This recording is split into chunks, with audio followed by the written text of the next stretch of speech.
ఈయనెవరు మహానుభావుడు. అలా లోపలికి పవన్ కళ్యాణ్ గారి ఫ్లెక్స్ అయితే కట్టారు.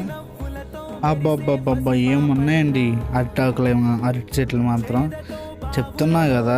అసలు ఆ అరటి చెట్ల దగ్గర ఫాగ్ అనేది ఎంత నేచురల్గా ఉంటుందా. మన చింటుబాయ్ అయితే ఇక్కడే ఉన్నాడు. చింటుబాయ్ ఈజ్ అన్ ఎమోషన్. ఎక్కడున్నా మీకు చూపిస్తూ ఉంటాను అంతే. యాక్చువల్లీ ఏంటంటే మాకు ఒక డౌట్ ఉందన్నమాట. ఇప్పుడు గోదావరిలో ఫుల్గా వరద వచ్చినప్పుడు ఈ లంక గ్రామంలో ఇక్కడ దాకా నీళ్ళు వస్తాయా? సపోజ్ ఈ వీడియో ఎవరైనా లోకల్ వాళ్ళు చూస్తూ ఉంటే మాకు కింద కామెంట్ సెక్షన్లో చెప్పండి. ఈ నెంబర్ని ట్యాగ్ చేసి లైక్ ఆ టైం లైన్ని ట్యాగ్ చేసి చెప్పండి. ఇంకా అలా ముందుకు వెళ్తూ ఉన్నాము. అయినా ఎంతకైనా గోదావరి కనిపించట్లేదు. కానీ వెళ్తూ ఉంటే ఒక ఎక్సైట్మెంట్ అనేది బిల్డ్ అయిందనమాట. ఎందుకంటే మీరే చూడండి, అసలు ఎక్కడో ఒక వేరే వరల్డ్లో ఉన్నామా అన్నట్టు కూడా అనిపిస్తుంది నాకు.